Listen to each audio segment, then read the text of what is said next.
One of Helen Ridgwell's earliest memories as a schoolgirl is the mission priest who would visit her St Anne's class and talk about world poverty. As Helen and her family lived on a farm in Nullawarre, she spent much of her early school years at her grandparents' home, which was close by to St Anne's. Her grandfather had a big vegetable garden where Helen would pretend to grow vegetables to help feed the poor. This empathy and desire for equality became two of the driving forces behind Helen's outlook on life.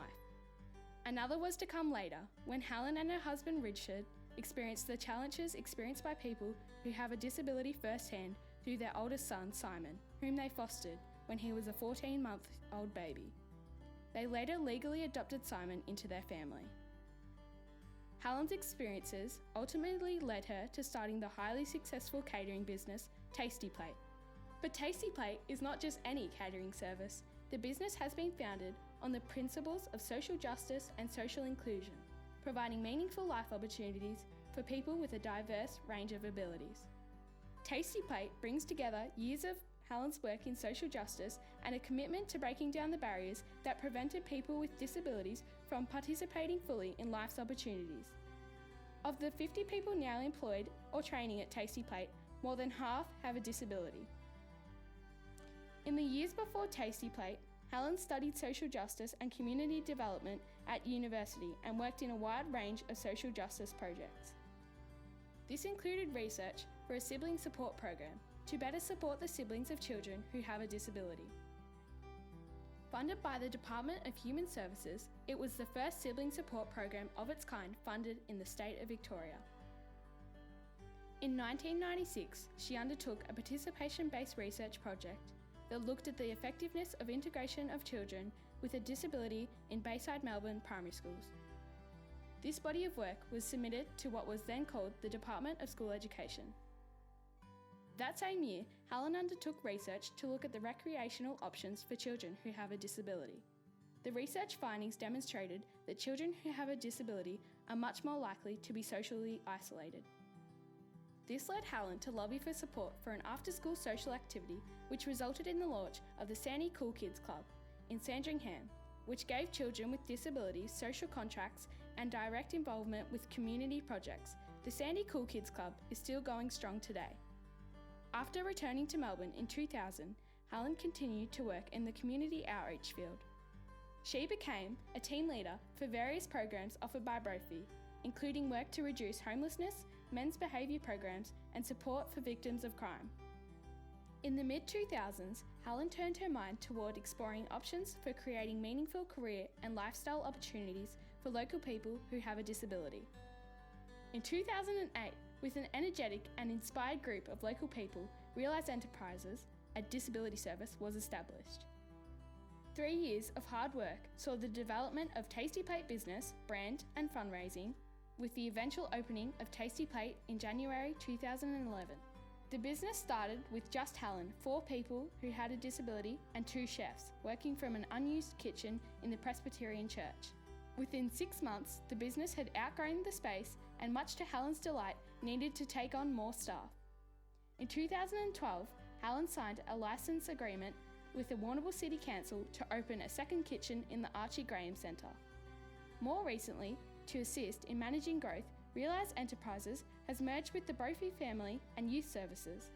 The merger provides support so that the staff at Realise Enterprises and Tasty Plate can concentrate on running the business. This partnership has also initiated the development of a new purpose-built facility in Ferry Street. In the 10 years since it started, Tasty Plate has grown from an idea to a booming award-winning business that is now being explored as a model to help other people who are marginalised, such as ex-prisoners or those with mental health issues.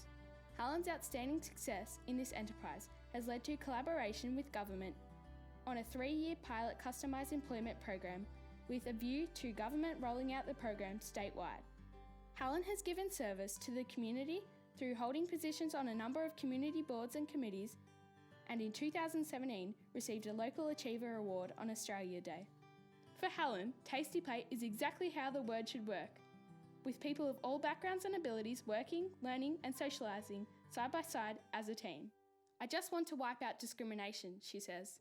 Through Helen's ongoing work, that ambitious goal keeps inching closer.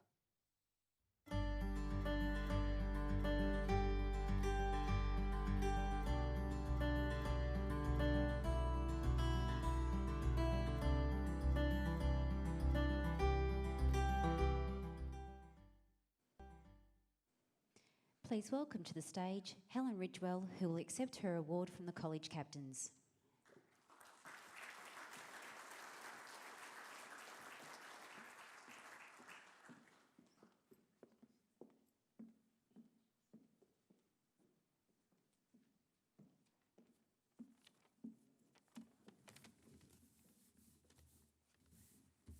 Good evening.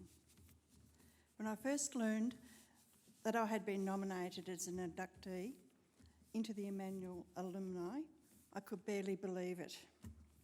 I certainly hadn't been an A-grade student, nor even considered myself as having been a model student.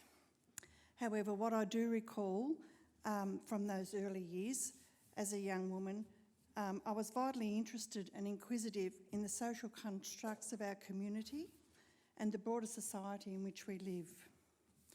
I guess my first awareness of inequality I learned about from the mission priests who came to our school.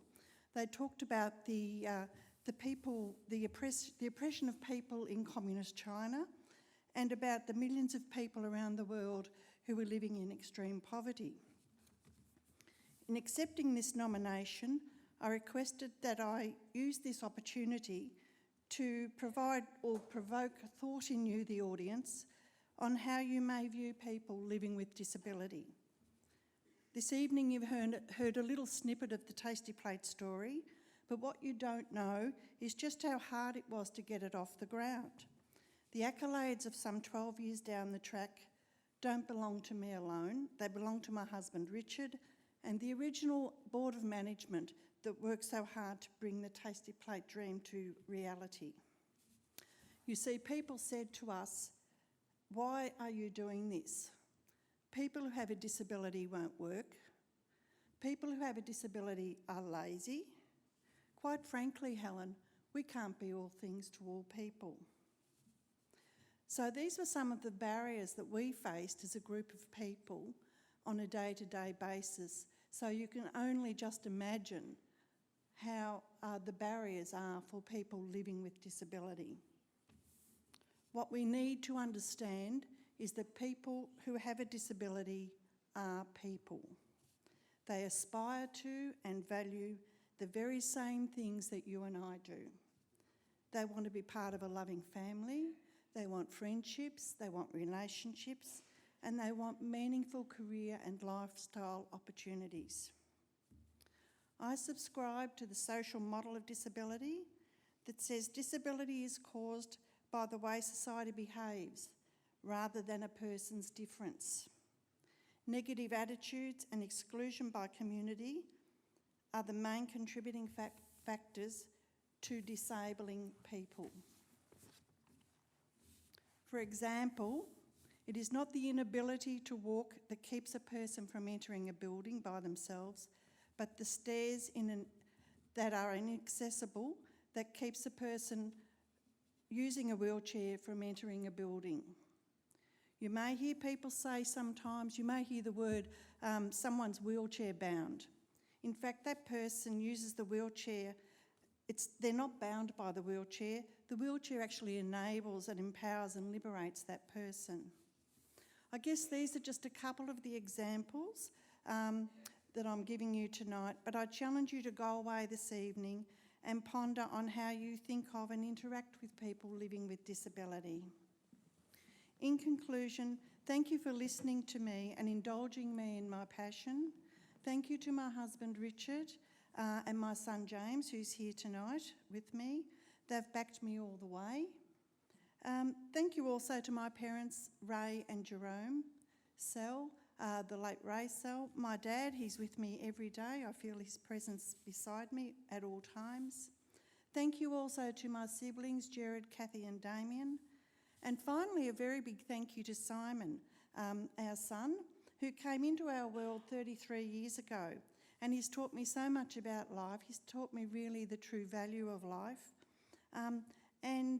He's also shown me that disability does not need to stop one from achieving their dreams. He's not here with me tonight. He's out living his ordinary yet spectacular life. Thank you very much.